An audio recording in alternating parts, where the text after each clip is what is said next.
The following episode was recorded before the sad passing of a great actor, James Earl Jones. His voice and his legacy will live on forever. Tony, before the show starts, I think you need to tell folks we're on social media. I do. We're on social media. Well, there you go. We're now on Facebook and Instagram, and it's at Going Hollywood Pod on both of those. So that's our handle, at Going Hollywood Pod, on both Facebook and Instagram. And what are we posting, Tony? And we're going to just be posting, we'll talk about the show occasionally, but mostly it's just going to be like, what's happening? Who's a birthday? Who do we want to talk about and commemorate today? Who died? Because that happens a lot. It'll be fun. So it's at Going Hollywood Pod, and it's Facebook and Instagram. Links are in the show notes or on the website, goinghollywoodpodcast.com. You'll find them there too. Go on, stay tuned.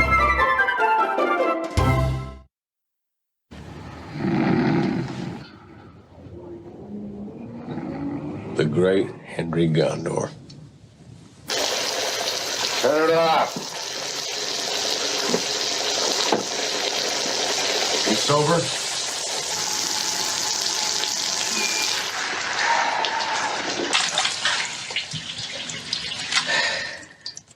Luther said I could learn something from you. I already know how to drink. Glad to meet you, kid. You're a real horse's ass.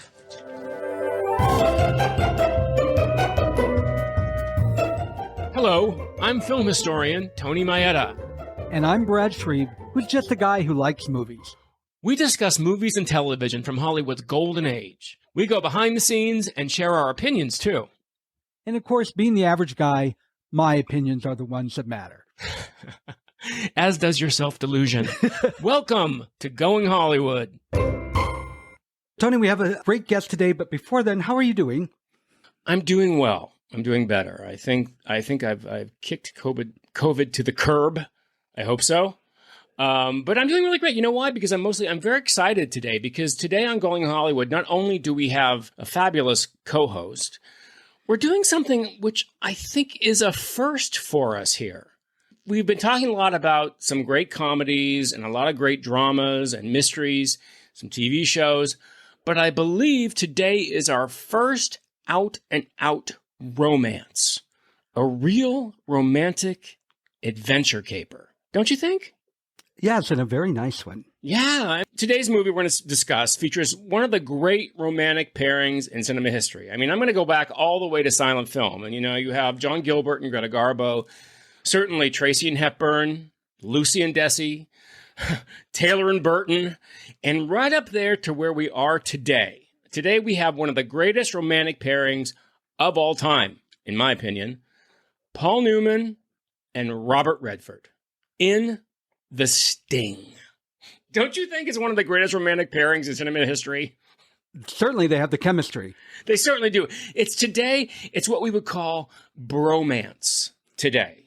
Don't you? And it's not the first time. I mean, there have been a lot of pairings between men in cinema. You think about Bob Hope and Bing Crosby. You think about Clark Gable and Spencer Tracy had a bromance for quite a few years. But it went to another level with Newman and Redford. But before we go into this and The Sting, I think, Brad, you should introduce our illustrious guest co-host today. I will, but before I introduce Bob, I am going to back off our argument over whether or not we should do spoiler alerts, except for the special occasions. And I think this is like the spoiler alert we did with Chinatown. It's not as big, but there are a lot of twists and turns in this movie. I think you'll still enjoy it, but if you really don't want to know the surprises in this film, go watch it and come back. And just go watch it because it's so much fun. I am reminded every time I watch The Sting how much fun it is. It's a fun film. Yeah, it's a fun film. But go ahead.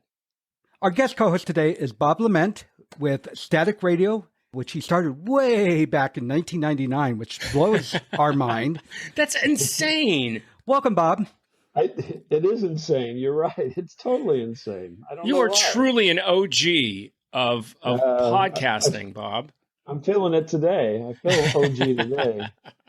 That was before podcasting even started. Yeah, it was about 5 years before podcasting actually started. And the reason we have radio in our name is because it was called internet radio back then. That was the fledgling aspect of things. And then obviously we kicked that to the curb in 2004, come up with podcasting. So, Well, that's because Apple was smart with marketing and they jumped right on that. yeah, that's right. Yeah. But I'm glad you guys brought up the bromance. I want to tell you that I'm going to jump right into this, if that's okay, guys. Of course. Sure. So the Robert Redford, Paul Newman, it is totally a romance between the two characters in the show. And they are also are the two most beautiful people in the movie as well. I don't know if you noticed that. Oh, believe me, we noticed it. Oh, yeah. I had just said this. I watched the Fall Guy movie, which is not on the caliber that this movie is, but recently, and I was like, Ryan Gosling was so beautiful in that movie that Emily Blunt looked like a hag. I know. So sad. Right? Who could ever make Emily Blunt Yeah. look like a hag? Yeah. And the same thing here, right? So you got Robert Redford, Paul Newman, God, yes. Eileen Brennan, who's, not a beautiful woman, but she's not ugly. No. Looks ugly in this movie. Yeah, she plays her role here. Yes, Yeah. yes. Demetra Arliss is another lady who's supposed to be beautiful in this movie. Again, not beautiful. These guys are so beautiful. You can't hold a candle. I mean, there are shots of Robert Redford where I'm just like, oh, come on.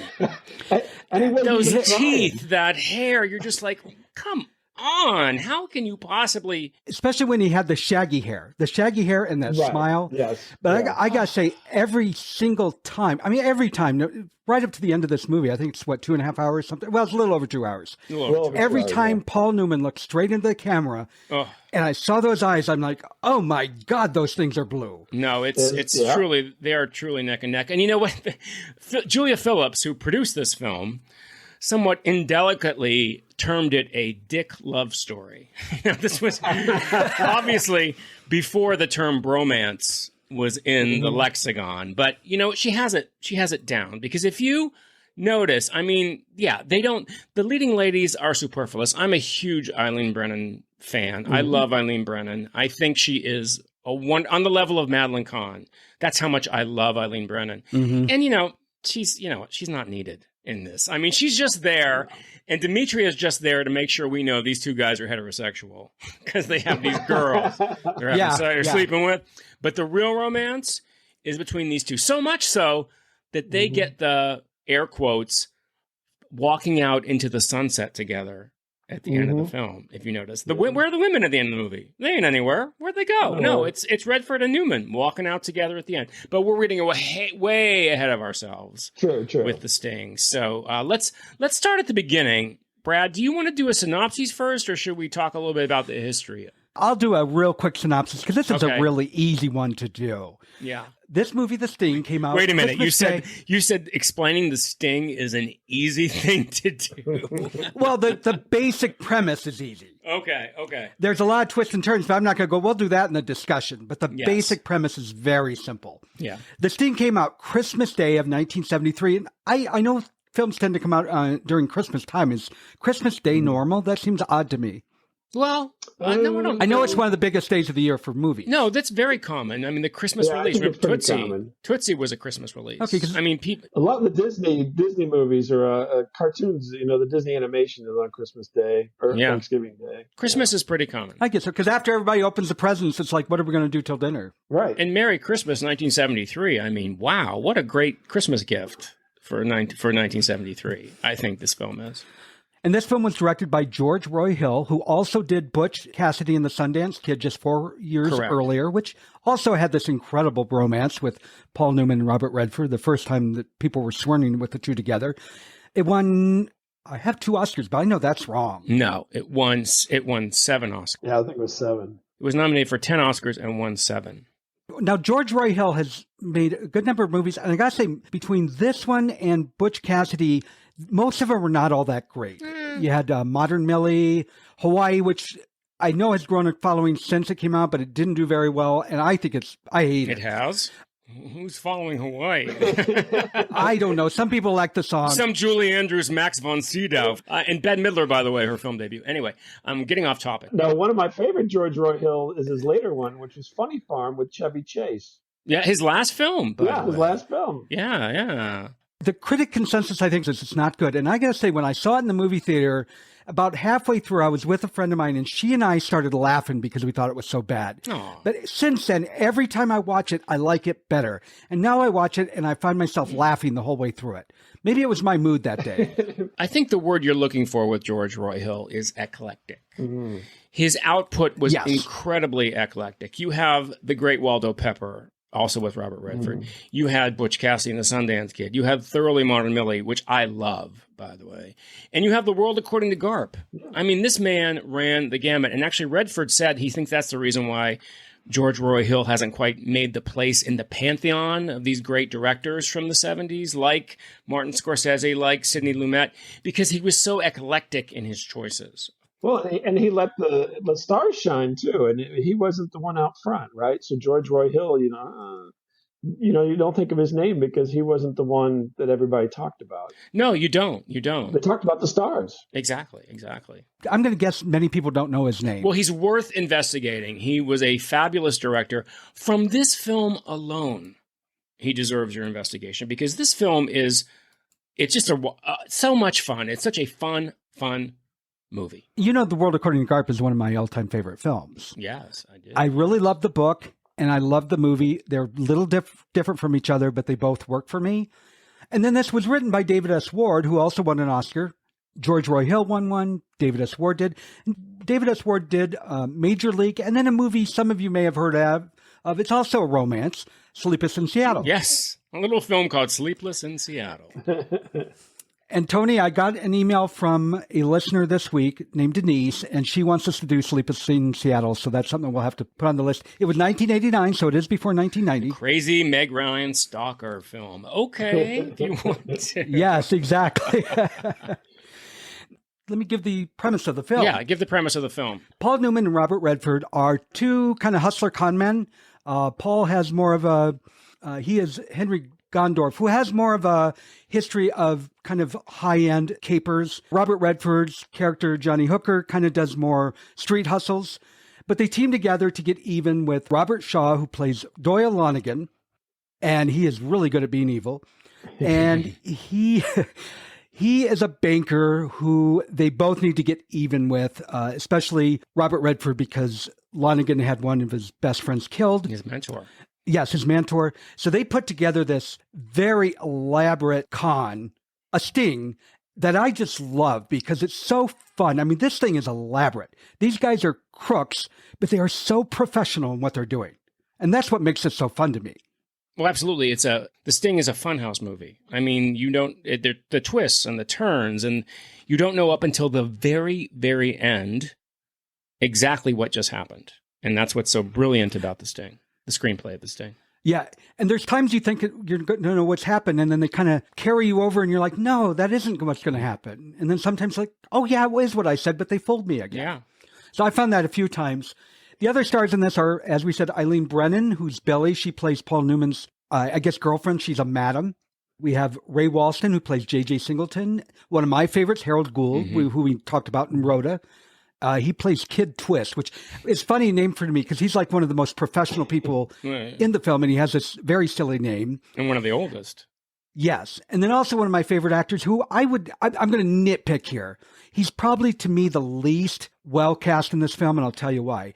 Charles Durning plays Lieutenant William Snyder. Mm-hmm. And when he first started out, I thought he is great in this role because he has the look. He's a crooked cop, and I thought he was playing well, but I remember Charles Durning most from Best Little Whorehouse in Texas, where he played the dancing, singing governor, and then he was the lovable father on... I love that that's your favorite memory of Charles Durning, the Best Little Whorehouse. Yeah. I love him in the... Yes. When he was in Tootsie, he played the big, bumbling, lovable father. And so he was really good in this role, but at least a couple of times, he gave that goofy, lovable smile, and I was taken away. I'm like, oh, that's the lovable Charles Durning that I like so much. But he wasn't. He was really well cast. It just, I have in my head who he is. No, he definitely has that lovable side. Bob, what was your first, I like to ask people this, not to age shame them. What was your first memory of The Sting? So I did not see it at the movies. I'll tell you that. I've seen a lot of movies at the movie. I've seen a lot of things at the movies, but not The Sting. I can remember watching it. It probably was on ABC, Yeah. like ABC Sunday Night Movie or something. And I remember watching. Yes. Oh, I loved the ABC Sunday Night Yeah, Movies. and it was probably that was my introduction to it. Although the funny thing is, my son actually watched this with me, and we were talking about it. But my earliest memory about it was Mad Magazine. Oh, Really? Really? Because Mad Magazine did a spoof of The Sting because it was that popular at the time that it made Yes. the cover of Mad Magazine. And my brother and I shared Mad Magazine, I guess. And so we had that, and that's my earliest memory. Was I can't remember what I looked it up, I guess, but I can't remember what they called it. But it was some spoof on the Sting, and that's Yeah. that's really my introduction to it was through that, and then I saw it afterwards because on television, many years later, Right. as the case was back in the olden days. Thanks, Tony. When we had just network television to Oh, watch. please. But yeah, so that would probably be my introduction to it. Although I do remember vividly the music. So the Scott Joplin soundtrack, right, was everywhere at the time back then. I was a little. It was. I was a little tiny child, barely had a memory of anything, and It was actually a hit single. yeah, Can you I believe think it was that? on the top. It was top of the charts. The at the time. Entertainer. Yeah, the Entertainer. Yes. Yeah. A song written in 1905 was a hit single in the early 70s. It was. That's just hysterical. Well, that's actually my first recollection of The Sting was The Entertainer, which is the song from The Sting, da-da-da-da-da-da-da, was the first song I ever learned to play on the piano as a child. Oh. And still remains to this day the only song I can play on the piano. And that surprised me because that was a terrible rendition of it, Tony. What? Oh, what I just did? Well, come on. Da-da-da-da-da-da. I'm like, what the hell song is that? We don't want to pique the internet spiders. You know that. Well, I did La La La La La from That's true. Rhoda, Well, that's so- my one instance of Bob. You don't know this, but I always have to sing at least once on these episodes. Oh, well, hey. And that was my singing for this episode. Oh, well, do we all get a turn? Can I sing something at some point? Sure, go ahead. Hey, I'll- absolutely. I'll wait till it strikes me. But yeah, I'll throw something out. Okay, yes. Wait till the mood hits you. Wait till the mood hits you. Okay, yeah. If we're talking about the time period that this was, because it was made in 1973, and for those that want a kind of an idea of when this movie was announced in the Oscars that it won Best Picture, just before that happened, a streaker ran across the stage at the Oscars. Yes. David Niven. Yes. David Niven said something to the effect, I'm going to paraphrase, some people like to show off their shortcomings. Yes, exactly. What? Yes. How quick? Perfect. How quick was he? I mean, that's incredible. That's incredible. God, I missed the early 70s. How much fun was it? Bob, you brought up ABC, the Monday night movies. And, I feel like I miss those times when a movie coming on television was an event. And it's great now to be able to watch a movie when you ever want to, but it's almost like we take it for granted. Oh, very much. It was so. like a big deal when there was a movie that we wanted to see again that, you had to wait for that particular night. We talked about that, Tony, with The Wizard of Oz. No DVRs. Everybody's like, okay, tonight we're watching this thing. Everybody make sure you're here. Yeah, and especially a movie like this, us, which was such a massive event. I mean, this movie was a huge hit. I say that all the time. Huge hit. Because we only talk about hit movies, apparently. But no, it really was a massive hit. There's no way to underestimate. I mean, it made 200. I'm sorry if I'm stealing your thunder with this, Brad, because I know you like to give stats. That's all right. I don't have to do it every time. But the movie made in 1973, and maybe you can do adjusted for inflation. I'm not that quick. $257 million on a budget of $5 million. Now, I am sure, knowing Paul Newman, he had a piece of this. And I'm sure that maybe Redford did too. Because, wow.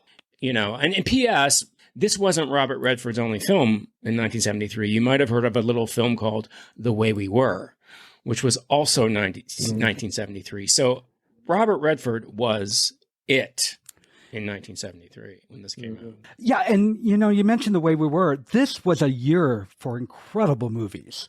This movie was second in sales. The first one was The Exorcist. After that, we have American Graffiti, we have Papillon, we have The Way We Were, we have Paper Moon, we have Serpico. This was not a boring year in film. Not at all. I'd say it almost matches 1939. It's a great year. Or 62. I mean, there's a lot of arguments for 62 being with Lawrence of Arabia and Whatever Happened to Baby Jane and The Manchurian Candidate. There's a lot of arguments for 1962 being the greatest year in cinema. But I tell you, 73, pretty damn good. But here's what I don't understand, and maybe we're getting ahead of ourselves here. So 1973, The Sting won Best Film. Redford received his only nomination in an acting category for this film, and it was won by Jack Lemmon for Save the Tiger. Okay, I love Jack Lemmon. It's Jack Lemmon's only Best Actor Oscar. He had won Best Supporting for Mr. Roberts back in the 50s. Best Actress, yes, Barbara was nominated for The Way We Were, and it went to Glenda Jackson in A Touch of Class. Now, Glenda Jackson's fine, but you're just like, come on, Academy. Really? Can you imagine if Streisand and Redford had both won this year, but for different films? How cool would that have been? I think it'd been amazing. That would have been pretty cool. That would have been, but I'm getting that's my gay slip is showing too much here. So anyway, I would love to talk about the genesis of this film, because very much like a film we just talked about recently, aka Chinatown, this is an episode in which we're dealing with a really mythic screenplay written by one person, air quotes, one person, because we all know film is a collaborative effort and everybody has a piece of it. But David S. Ward has the Oscar for this film for Best Original Screenplay. And he based it on a series of writings from a writer named Nelson Algren in his book, The Big Con, from the 1940s, which was based on the real-life con men brothers Fred and Charlie Gondorff. And he was fascinated by this era, this whole world of confidence men, or con men, as we think of them now. You know, pickpockets, people, a grifter is another term we use for it. And it occurred to him that he had never really seen a film about these people, about confidence men. And he thought, you know what, I have to do this. I have to write a movie about this world, which was really pretty much unexplored in Hollywood at this time, which is pretty astounding. And I think that's one of the most amazing things about this screenplay, is that everybody involved had comments that they had never really seen a film about confidence men before. And that was really appealing to a lot of people. And that's why I loved it. I love a good con film. I love to root for the bad guy. I mean, I like movies where characters have no redeeming qualities. Like, that's one of the reasons why I like Pulp Fiction. But I like this film also because they're con men and everybody's fun in this movie. And I mentioned the cast. I failed to mention the list of character actors in this film is just amazing. Oh, no, absolutely. I mean, we already talked about Eileen Brennan, Ray Walston, Harold Gould. We talked about these people. Who I love, you know who I love in this is Robert Earl Jones plays Luther, who is Robert Redford, Johnny Hooker's partner, who gets killed. And he's the reason why he's killed by Lonergan, by Robert Shaw's character, his henchman, because they pull a con on one of Lonergan's men, and they're not aware of this. And in retaliation, he gets killed. And I really love the fact that he's in this movie. He's actually James Earl Jones' father. Did you know that? No, I didn't know that. Robert Earl Jones. Did you know that, Bob? That he's James Earl Jones' father? I did. Well, I found out about it. I looked at him. I'm like, that guy looks really familiar. And then I looked it up. And doesn't he? Yeah, believe it or not. I'm like, that's what I thought too. I'm like, where have I seen him before? And he's James Earl Jones' father. Darth Vader's father, if you want to go there. Was his voice similar? Because I did at one point think of James Earl Jones. Maybe it was his look, or maybe it was his voice. Yeah, it was. Yeah, pretty much. A little bit, not quite as deep. No, nobody could be that deep. Right, not quite as deep. But you could kind of get the family resemblance. He was a boxer. He's a former boxer, and you could really get that from him from the stance. But yeah, that's what people loved about it. That's what Redford said appealed to him, was that nobody had ever explored this world before. This is something he'd never seen before. And Robert Redford, this screenplay was, there's a couple different stories about how it came into production. One of them is that producer Julia Phillips and her husband at the time, Michael Phillips. Now, Julia Phillips became kind of a mythic figure later. She wrote a book called You'll Never Have Lunch in This Town Again. They had produced a film called Steelyard Blues the year before. And David S. Ward had written the screenplay for that. So when he was talking to them about this idea he had about these con men, they commissioned this script for him. They commissioned him to write this script. So he developed this screenplay. And it was brought first to Robert Redford. And Redford, as I said, was blown away by this. He said it was almost a perfect screenplay. He had never written anything like this. And David S. Ward actually wanted to direct it. And that was one of Redford's big caveats. He's like, no, he's an untested director. I'm not going to do that. If he wants to direct it, then God bless him. I'm not doing this. So they had the idea of George Roy Hill that Redford had made Butch Cassidy and the Sundance Kid with. Well, who else was in Butch Cassidy and the Sundance Kid? Paul Newman. And so George Roy Hill had that idea of bringing the love couple together again for this film. And Newman at first resisted because the character of Harry Gondorff in the screenplay is kind of like an over-the-hill. He's an old-timer. He's really Jackie Gleason. He's kind of like the Jackie Gleason type character. Mm-hmm. And Newman's like, no. Yeah. Oh, which brings us to the sequel. We'll get on that later. But what I would just want to say is that Newman initially resisted it. Because he just felt he was too young. He wasn't really ready to play an over-the-hill guy who's kind of passing the torch on to this younger confidence man, his mentee, Johnny Hooker. But he thought then he thought, wait a minute, what am I talking about? George Roy Hill, Robert Redford, a chance to reteam. This script is amazing, unbelievable. I'm going to do this. And so that's how those three came together to do this film. And what's interesting is Robert Redford was almost 40 years old in this film, and it was originally planned to be someone around 19 or 20, because Paul Newman keeps referring to him as the kid. Yeah, I know. He ain't no kid. Well, he'd also played a college student in The Way We Were just before this, so, you got to suspend that disbelief. But you know what I like about that? The Way We Were took over a period of many, many years, and this was back when they would just kind of use makeup and change their hair a little bit. And people accepted, okay, yeah, he's 40 years old, but he's playing a college student. Nowadays they use CGI, which I think is disappointing. Because we all got it. We understood. Yeah. Yeah, exactly. They either got somebody younger to play the role. Well, and I think also that was the vernacular, too. At that time period, saying your hey kid would be kind of a vernacular. Even if you were just a couple years older, you'd be like... Kid, no, absolutely. You're kind of, hey kid. And you're kind of showing people that I know what I'm doing. Maybe you don't. Yeah, he was a kid as far as experience goes. He was absolutely. And come on. Yeah. I mean, he's Robert Redford. We're going to buy it. Tony, you and I get excited when we get messages and emails and texts from listeners that tell us how much they enjoy the show. We do.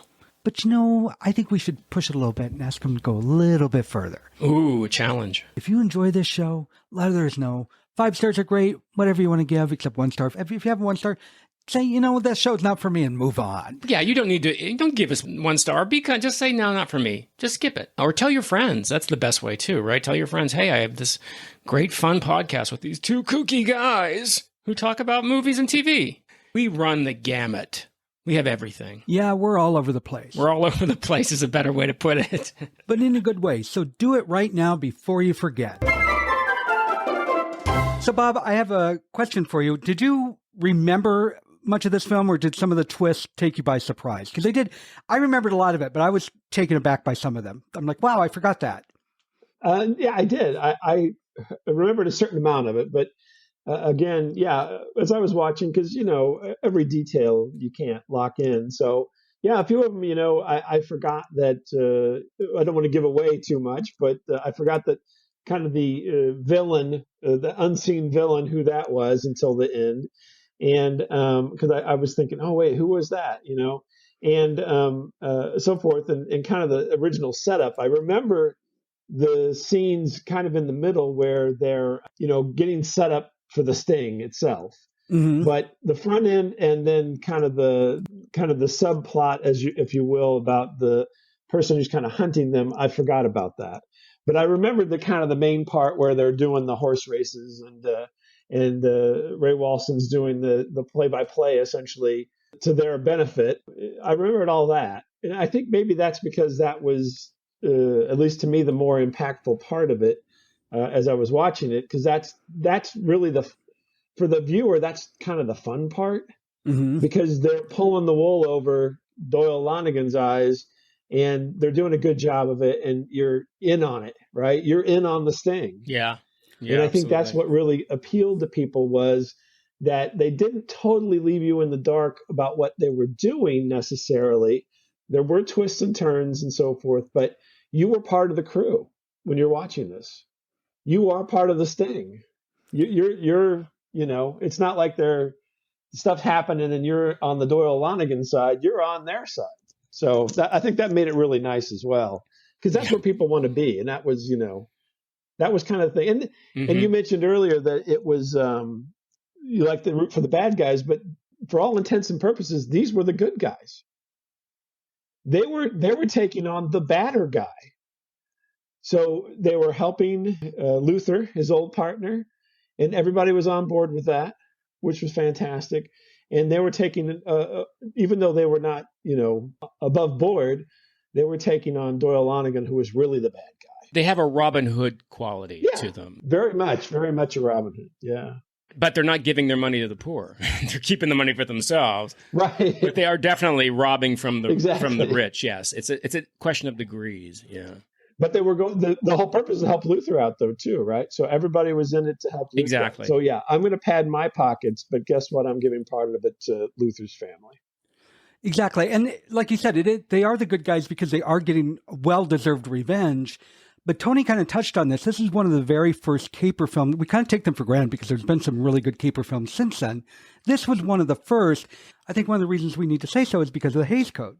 They weren't allowed to have thieves, and you weren't allowed to do a crime and be a good guy, and you weren't allowed to do a crime and not pay the consequences. Mm-hmm. These guys didn't pay the consequences. Well, their consequence was they made out well. Yeah. So had this movie been made during the production code, that wouldn't have been a con at the end. They really would have been dead because crime does not pay. Right. But since, thank God, the production code was long dead, we were able to have this wonderful ending where we realized, oh my God, wait a minute. We've just been conned too, because you think the whole time, you think Robert Redford's actually going to betray Paul Newman. How can you do that to Paul Newman?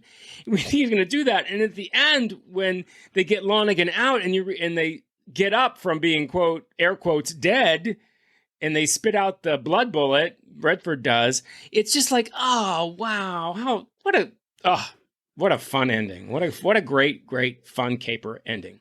And Bob, you said you don't want to give a spoiler. We did a spoiler alert, and this movie's 50 years old. We did. It's 50 years old. Oh, I can say spoilers? Hey, all right. Yeah, it's a 50-year-old movie, so it's okay. That's what we're all about. And my understanding is the studio was really concerned about the ending because they didn't feel like Redford and Newman would be believable as turning on each other. Well, they did, but they play it very well. Yes. I mean, that's no wonder Redford was nominated for Best Actor, and I think that's one of the reasons why he really does create an indelible. I mean, yes, he always plays Robert Redford, but he himself said, you take your aspects of your own personality and imbue your character with them. You can't help. He's Robert Redford. He can't help being Robert Redford. But he also gave us layers to Hooker, which I don't necessarily think, other than the way we were, he necessarily imbues his other characters with. And I think he did a wonderful job of making us really wonder, okay, because the FBI, the fake FBI guy, FBI agent Polk, says to him, they're going to throw Luther's wife, his widow, in prison. So you can get it. He has a motivation for turning on Gondorf, for turning on Paul Newman. Mm-hmm. So you believe it. I believed it. At first, when they brought in Charles Durden's character to the fake FBI, my initial thought was, oh, this is part of the sting. But then they carried it on long enough that, oh, this is true. And then in the end, I'm like, oh, shit, they fooled me. It was fake. And it's so well done. And that was one of those areas that I forgot, too. I forgot that he was part of the group as well. So I'm like, is this – my wife was asking me, we watched it together, and she's like, is he part of this thing? I'm like, I don't remember. Maybe he's not. It seems very That's a great thing. They're in a warehouse somewhere. That's a great thing about watching a movie again, is sometimes you can forget. Brad forgets whole entire movies. So he can watch a movie and not have a recollection at all of it and like be watching it for the first time. That's really wonderful. I love that. That's fantastic. I do the same thing with books. I remember, wow, I loved that book, or wow, I hated that book. But I don't remember the details, which is, that's the way my brain works. And it's kind of nice because I get to relive them all over again. Yeah. And sometimes I will say this movie, I love this movie. It wasn't as great as I remembered, only because it goes a little bit slower. And I think that's probably because movies go so fast today. Mm-hmm. That's kind of my expectation. My body's used to that.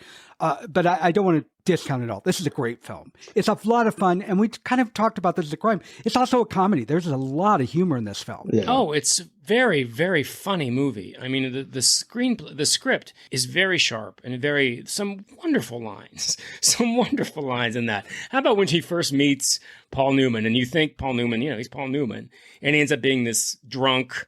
He's sleeping in between the bed and the wall when Robert Redford first meets him. And he's passed out because he had a really drunk night. And Redford says to him, I love this scene. He's in the bathtub trying to sober up. And Redford says to him, Luther told me you can teach me some things. I already know how to drink. It's just the way Redford says it. It's just like, okay. I said, what am I doing here? It's such a wonderful script and so tight. Yes, I agree with you, Brad. It does have a tendency to feel a little long. I think it's because of the conceit of having they're almost like silent film title cards, the sections of it, like the Sting, the Con, and they're beautiful title cards done in that kind of Norman Rockwell style. But that does, you're like, oh, here's another one. So that might make it seem we're just not used to that today because movies move so fast. Yeah. But still, I mean, I watched The Sting. I'm like, wow. At the end, I'm like, that's over already? Wow. That, to me, it just seems so perfect. It just flies. Now, I'll interject that my son, who was in his early 20s, watched it with me, and he loved it too. And so, I mean, this is not, he's not grown up with this, right? So it wasn't too slow for him. He thought it was really good. And I think one of the reasons you keep mentioning the script, and I think it is the script, right? So yeah, I love the script because it has the things that I think make great movies, which are that the story is on the surface not too complicated. You have a setup. We're going to get back at this guy, and we execute it, right? That's as simple as you can explain it, right? And if you were just to look at things, on the surface level, you'd be like, oh, that makes sense to me. But it's so much deeper with all these characters. All these characters bring in all this other little pieces and bits and pieces of things that they bring into the story. And so it's really quite complex if you really look at it like microscopically. But on the surface, it's extremely simple. Yeah. And so no matter how you're viewing it, if you're just viewing it, kind of as background noise, or you're actually watching it, it's going to be entertaining either way. Has enough humor in it. Obviously has beautiful people in it, has good visuals, like all the visuals, the setups and everything for the shot were very interesting. I mean, there's so many things when people watch a movie that it doesn't have to be, it can be overly engrossing, but it doesn't have to be. And I think this really is kind of the perfect combination. And part of the reason is because no matter how you engage the movie, you're going to get something out of it. Even if it's just, hey, that one guy, Robert Shaw's character, he's kind of a jerk, and I'm glad he got it in the end. Yeah. That's it. How about Robert Shaw? That's all you need, right? Robert Shaw. That limp was a real thing. He had a... Oh, I was wondering. I watched that, and I was like, he seems to be really carrying through with this limp quite a bit. Yeah, Robert Shaw. I guess he showed up for filming, and he had a squash accident or a handball accident. One of those. I'm not a sports guy. I don't know, squash, handball, whatever. And he was limping, and he kind of shyly presented it to George Roy Hill and says, I hope this is, I'll get over it. And George Roy Hill, being the kind of director he was, went, wait a minute. No, this is good. Don't get rid of it. Mm-hmm. This is perfect. So again, another example of George Roy Hill is just his genius in directing, is his eccentricities. Seeing this and saying, okay, no, this will work. This will make it even better, because Lonergan has this limp, which you think would make us feel a little sympathy for him. But no, he's just a terrible son of a bitch.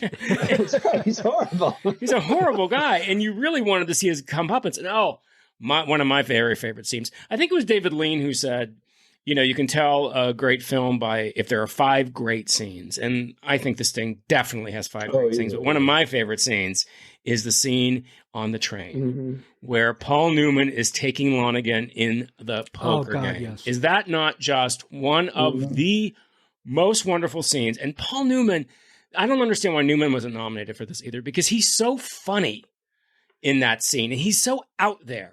I mean, he really goes for it. His reactions are really big, and that's wonderful. And you don't always see Paul Newman do that. And I love him in this. I love his humor as Henry in this film. He's such a funny character.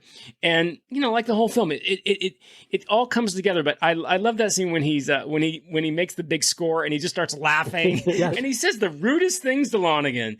Like if you weren't playing with your head up your ass and you're just ready for Robert Shaw to reach over and just punch him. And he doesn't. It just builds and builds and builds. And you see how intricately designed this whole con is to eventually get Lonigan in the very end. And how beautiful is that? You have to have Lonigan want to get him. Yes. That's the whole setup, right? Yes. So he had to keep building that and see where that point was where he's like, okay, I hooked him, right? I hooked this fish. I reeled him in.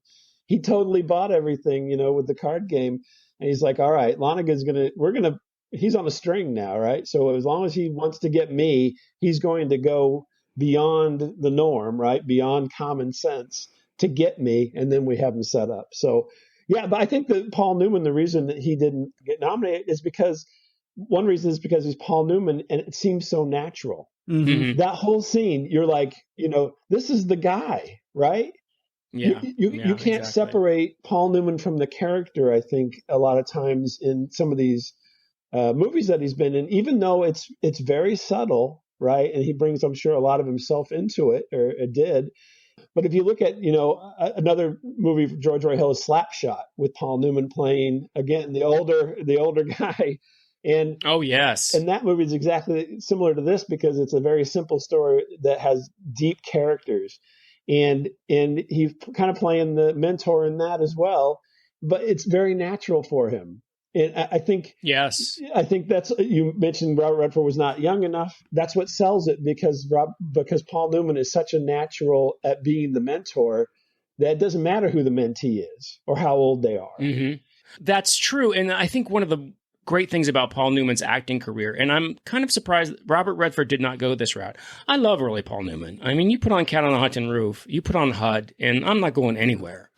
I want to watch this guy. But as he got older, he did these things where he showed his flaws. He was the flawed character. The Verdict, another one. This film, Slapshot. You see, this guy is no longer the matinee idol. He's got some flaws. He's got some problems. And Redford didn't go in that direction. Redford kind of he still acted, but he obviously went in the directing arena, as did Paul Newman. But I thought that that's what I love about Paul Newman as an actor, is he's not afraid to show us Henry Gondorff is not someone to be admired. He's got a lot of issues. Yeah, he looks like Paul Newman, but he is a mess.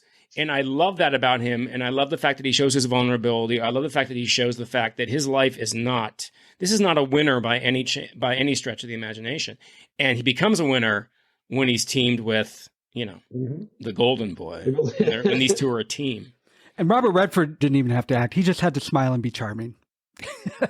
Yeah, but he did, though. And that's what I said earlier, I know. I'm not discounting that. Well, no, of course not. I was going to do one more thing on Paul Newman, but I can't remember where it lands. I watched the documentary on him, but he was a drunk. Yeah. And it may have been during this time period. Oh, it was. Yeah. I never knew that. Oh yeah. He was a terrible alcoholic and had to come out of that. And I believe he was in the throes of it at this point in time. And so the funny thing is, that was him. Yeah. He was a terrible alcoholic at this time in his career, I think.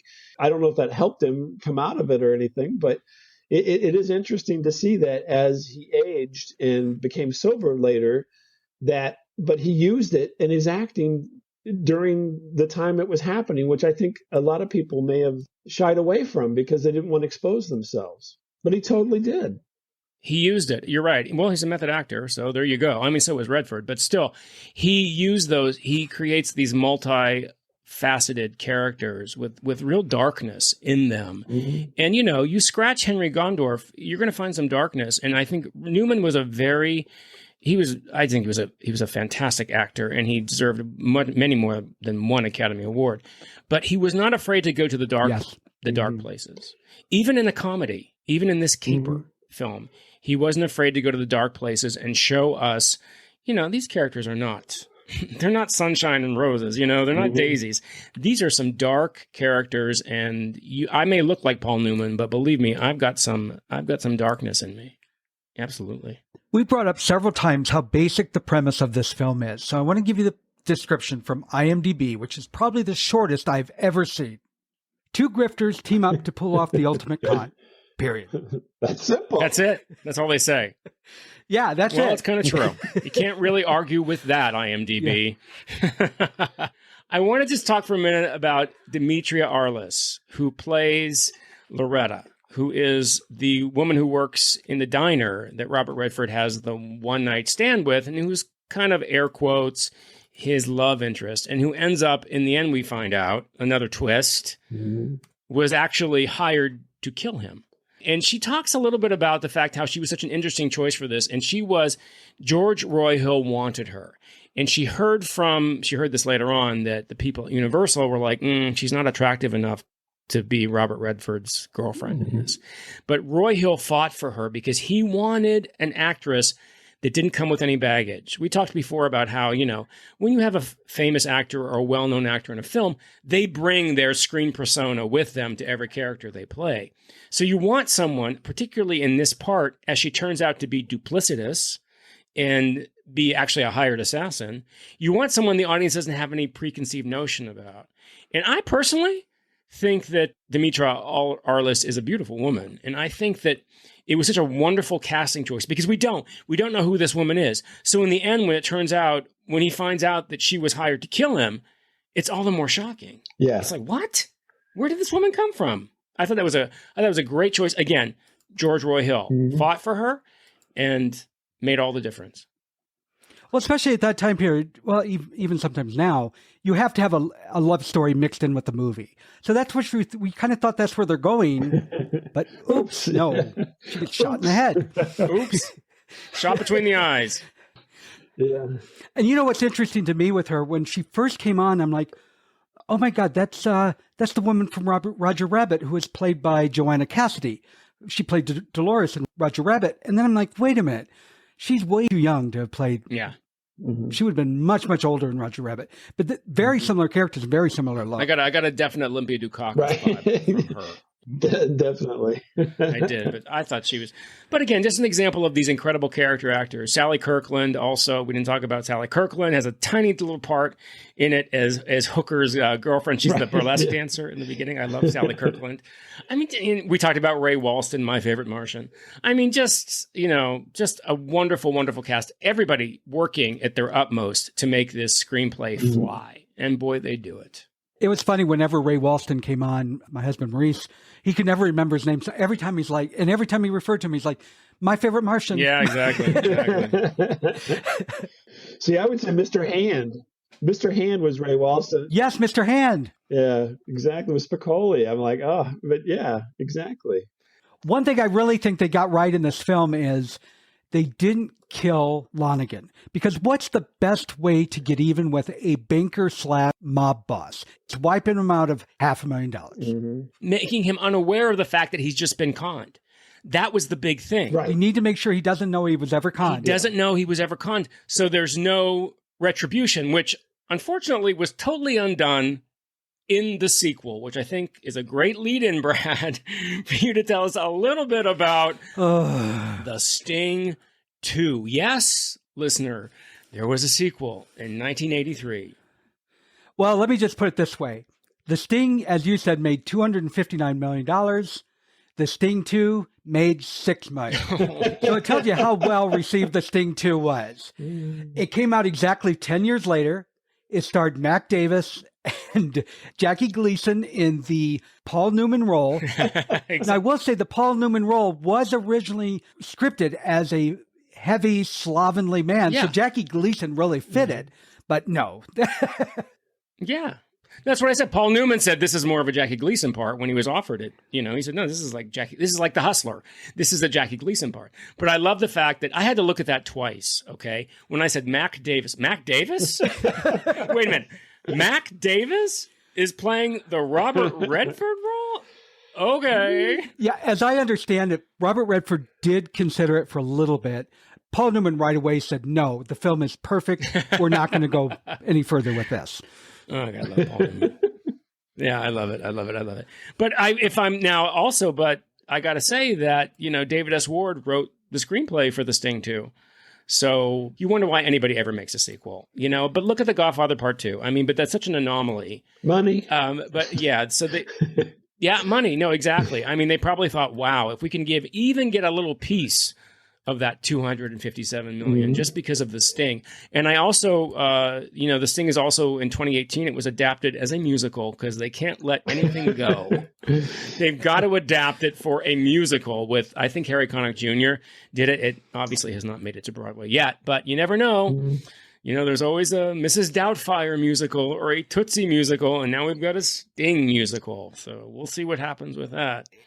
It was a bad idea, but if they're going to have somebody do the musical, Harry Connick Jr. is charming enough. That was a good choice, but it shouldn't have been done at all. Shouldn't have been done at all. So he can sing, he can play the piano. So, hey, I mean, be the... Yeah, no, it's kind of perfect if they're going to do a musical. Yeah, good choice. So The Sting won. The Sting was nominated for 10 Oscars. Best Picture, Best Director, Best Actor, Best Original Screenplay, Best Art Direction, Cinematography, Costume Design, Film Editing, Scoring, and Best Sound. It won 7.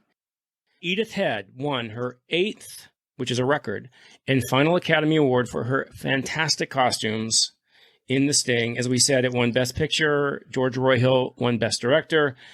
David S. Ward won Best Original Screenplay. And Marvin Hamlish had quite a year. Marvin won 3 Oscars that night.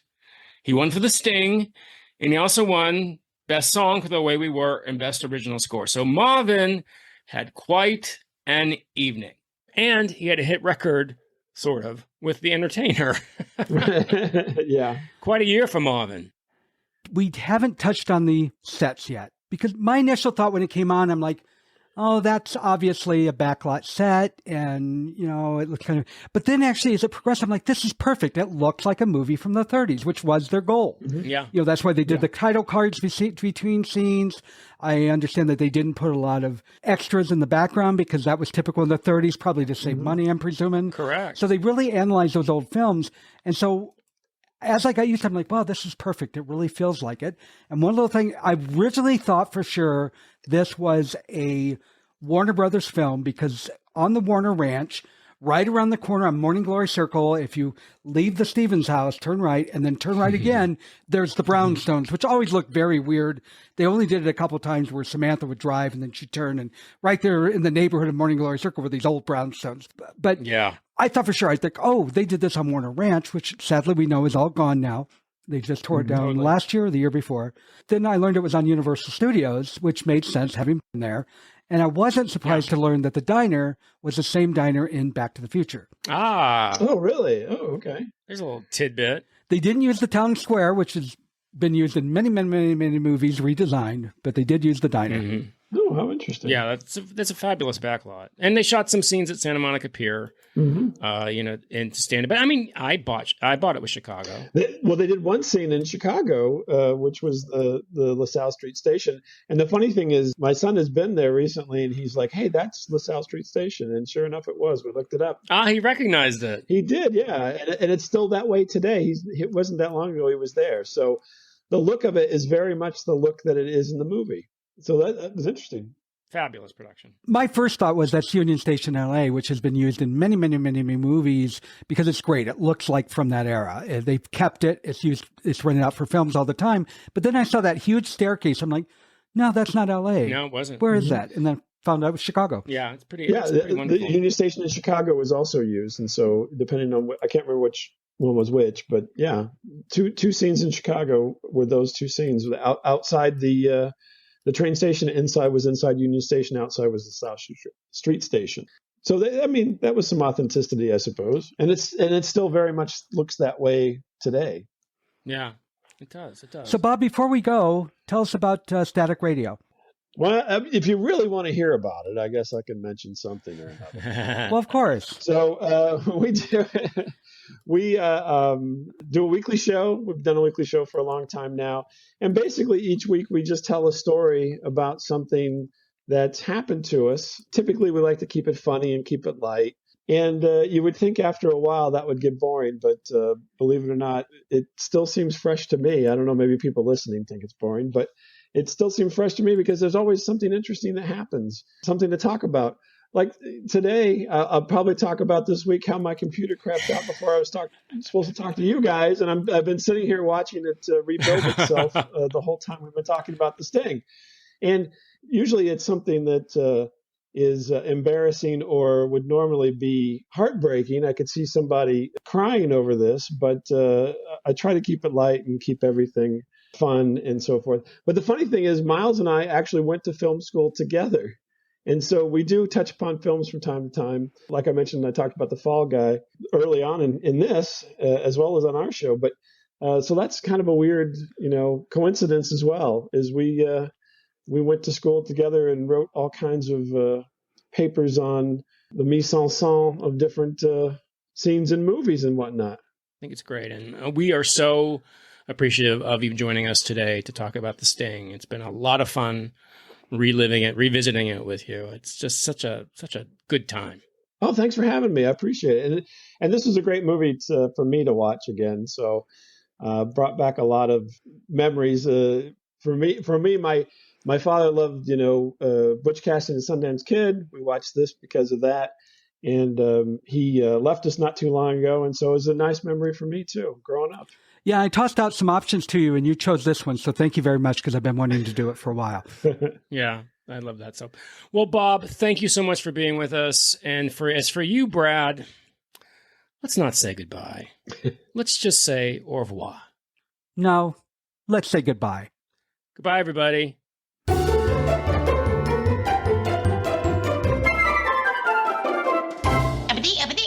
That's all, folks.